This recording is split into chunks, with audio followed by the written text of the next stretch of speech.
name's Danny Sin, and here are your questions. Started DJing when I was in university. Me and my friend Craig, we bought a set of decks. I think they were Citronic PD1s with a really shit Citronic mixer. Craig had to go down on the train to Birmingham to go and get it, and we were in Wrexham, so he struggled with those on the way home. Yeah, and we started from there. Just started sharing them week in, he'd have them, week in, I'd have them, and just progressed from there really. Started producing probably about 4 years later.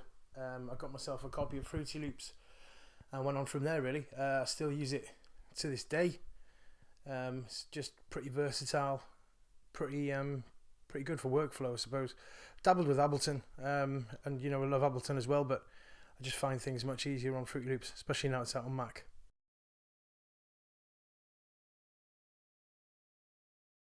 I've recently bought the Traktor S8, to be honest, and it's outstanding. It's better than anything I've ever had before, any kind of controller. Obviously, you know, I'd still play on like Nexus when I go out and play, but if I have a choice, then I can take my Traktor. I could be a lot more creative with it. I can use that for, you know, you can have a bass of one track, a kick from another, a synth from another one, and then of course, you know, you can have like a vocal from another one as well, all looping at different times, creating a whole new mashup, a whole new track. And in the kind of techno and tech house environment, it's quite useful to be original and stand out from the crowd, you know, because everybody's going to be playing BEATPORT top 10, and I'd just like to be a bit more creative than that. Favourite VSTs to use? Of course, we've got Massive, with Native Instruments, massive bass, massive bass kind of repository to that, and it was, you know, you can do a lot with it. I also use Serum as well. Serum by Xfer is another really good bass VST. I have Silence as well, but I think there's also, you know, there's things like Sausage Fattener and Camel Crusher that go along with those two as key VSTs for me as a producer. You can hear me on fever.ie online, on their YouTube channel, and on FM around Dublin as well. Oh, when? Right, okay. That's every Tuesday, every other Tuesday, sorry, 6 till 8 p.m. To start off and getting into producing, do you know, all I do is just get a copy of Fruity Loops or a copy of Ableton. There's so many tutorials out there online these days that you can do on YouTube. There's courses, you know, Will Kinsella does an Ableton course for beginners that could, you know, really catapult you into knowing a lot about the kind of layout and how to operate it. But there's so many tutorials on Fruity Loops these days that you can just crack on and, you know, start from scratch on there. Main thing is getting your levels right. Levels is key. That's loads of new producers come out and just blast everything, and everything's distorted when it reaches a certain volume. Got to give yourself some headroom.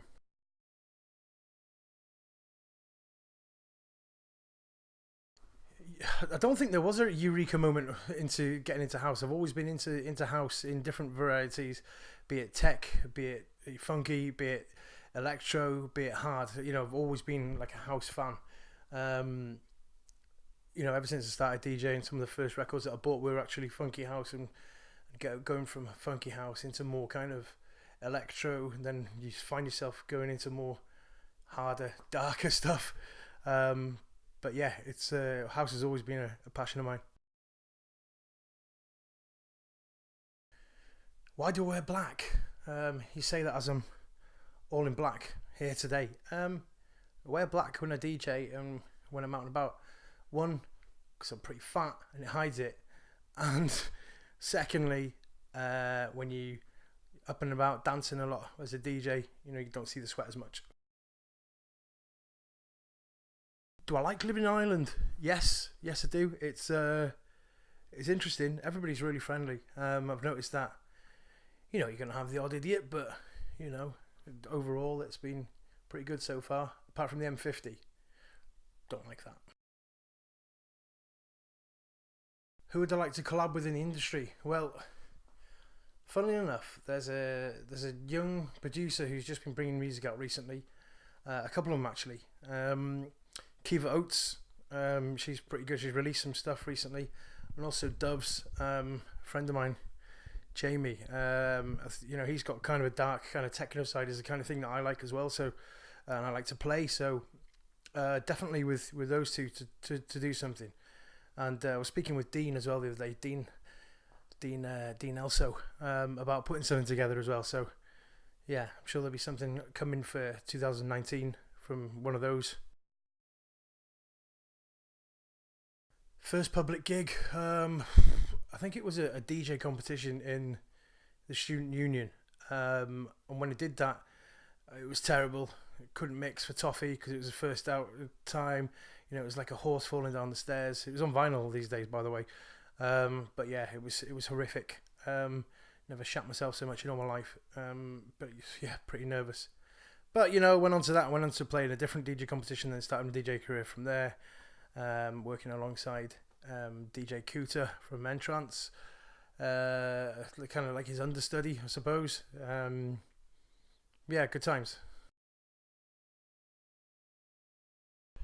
Production style that I admire at the minute, you know, you can't look too much past the Scottish Lad Slam, and people like Minddeck, Filterheads as well. You know, they're producing some really good stuff at the minute, all real dark, kind of just rolling, banging techno, and that's, you know, the way that I'm sort of fitting myself into these days. It's those guys are the kind of guys that are like kind of tech house wise. You know, Green Velvet's always going to be up there as a god. Excuse me. Yeah, so he's a real kind of inspiration. Plans for 2019, I suppose, are to do some more gigs. Really looking to do more festival stuff.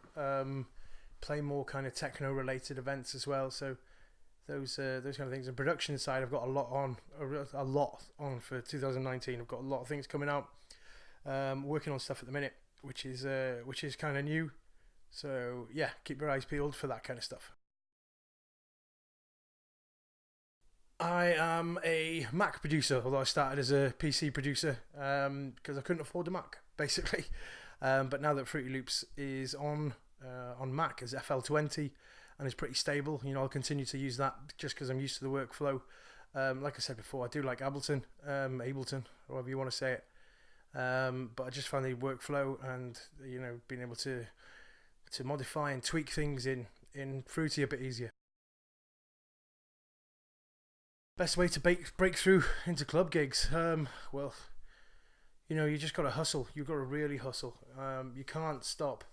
You know, you can't give up on, you know, hustling managers, hustling bookers, hustling promoters. You know, going in as a light jock, starting that way, working your way up through and doing a bit of DJing through that, and then, you know, at the end of the time, you know, you will get your slot, you'll get your chance, and then you just got to really seize that moment and show them what you could do.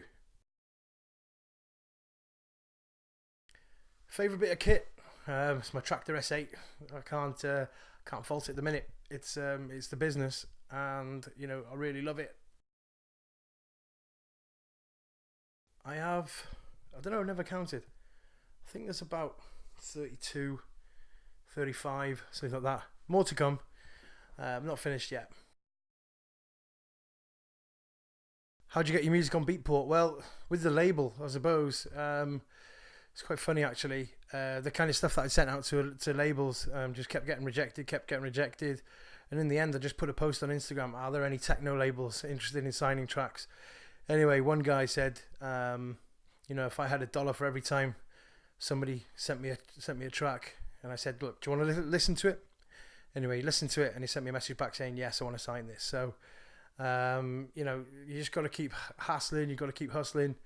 Keep sending stuff out there, keep making new beats, and the label will put it all on Beatport because they have a syndication system where it goes out on iTunes, Beatport, you know, iTunes, and what's the other one? Track It Down and all those kind of stuff. Track Source as well. Yeah, so that's the best way to do it. Biggest inspiration DJing. It's going to sound a weird one. Well, not so weird because like she has actually come back to do techno now, which is mad. So when I first started out, I was well into house and hard house. So Lisa Lashes was also a huge inspiration for me. Saw her live in Bangor in North Wales, and it was just an incredible experience watching her play live. Always liked her stuff, but now she's back making techno and playing techno. So yeah, Lisa Lashes, I suppose, is a big influence in my life, just because had those kind of Euphoria albums. I never used to really like dance music or techno in that way. I was always a rock kid. I was always, well into Metallica and Iron Maiden and AC/DC. I still love all that, and Korn and Slipknot and stuff. But yeah, I've got a wide music taste. But from a DJing perspective, Lisa Lashes was the one for me.